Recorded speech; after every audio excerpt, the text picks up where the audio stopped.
کہ جب تم یہ کلمات کہہ رہے تھے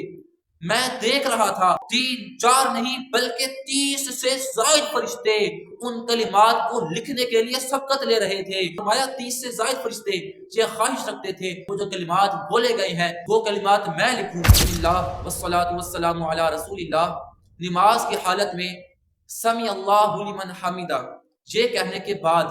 یعنی رکوع سے سر اٹھانے کے بعد اور قوما کی حالت میں ہمیں کون سے کلمات پڑھنے چاہیے، کون سے تسبیحات پڑھنی چاہیے کہ جن کا ثواب زیادہ ہے۔ اس حوالہ سے صحیح بخاری کتاب الاذان حدیث نمبر 799 ہے کہ حضرت رفاعہ بن رافع سرکی رضی اللہ تعالیٰ عنہ آپ صحابی رسول ہیں، آپ بیان فرماتے ہیں کہ ہم نبی پاک علیہ السلام آپ کی ابتدا میں نماز پڑھ رہے تھے کہ جب نبی پاک علیہ السلام آپ نے اپنا سر انور رکوع سے اٹھایا تو آپ نے فرمایا سمی اللہ لمن حمیدہ۔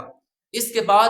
ایک صحابی نے ایک شخص نے چند کلمات کہے، جماعت مکمل ہو گئی تو آپ نے لوگوں سے دریافت فرمایا کہ وہ کلمات کس نے کہے تھے۔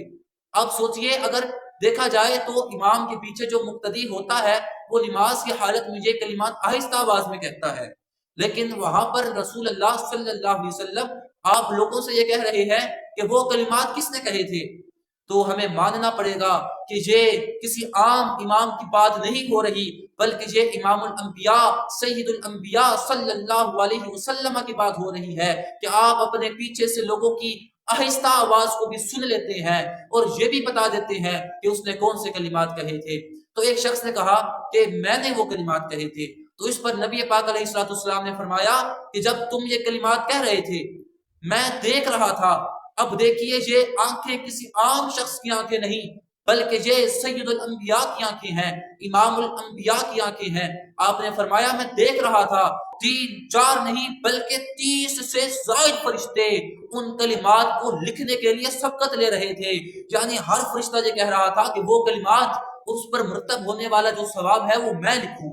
نبی پاک علیہ السلام نے فرمایا 30 سے زائد فرشتے یہ خواہش رکھتے تھے، سبقت لینا چاہتے تھے کہ وہ جو کلمات بولے گئے ہیں وہ کلمات میں لکھوں، یعنی ان کلمات کی برکت، ان کلمات کی اہمیت اتنی تھی کہ 30 سے زائد فرشتے اسے چاہ رہے تھے کہ وہ کلمات میں لکھوں۔ وہ کلمات ہیں کیا؟ بخاری شریف کی حدیث ہے کہ وہ کلمات ہیں ربنا ولک الحمد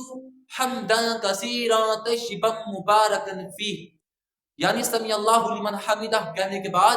کہنا ہے ربنا ولک الحمد حمدا کثیرا طیبا مبارکا فیہ۔ جو شخص یہ کلمات کہے گا اس کو اس کی برکات حاصل ہوگی۔ ان کلمات کو خود بھی یاد کیجئے اور ان کلمات کو دوسروں کو بھی بتائیں کہ آپ کے کہنے پر اگر کسی نے یہ کلمات پڑھ لیے تو اس پر مرتب ہونے والا ثواب اس میں آپ کا بھی حصہ ضرور ہوگا انشاءاللہ تعالی۔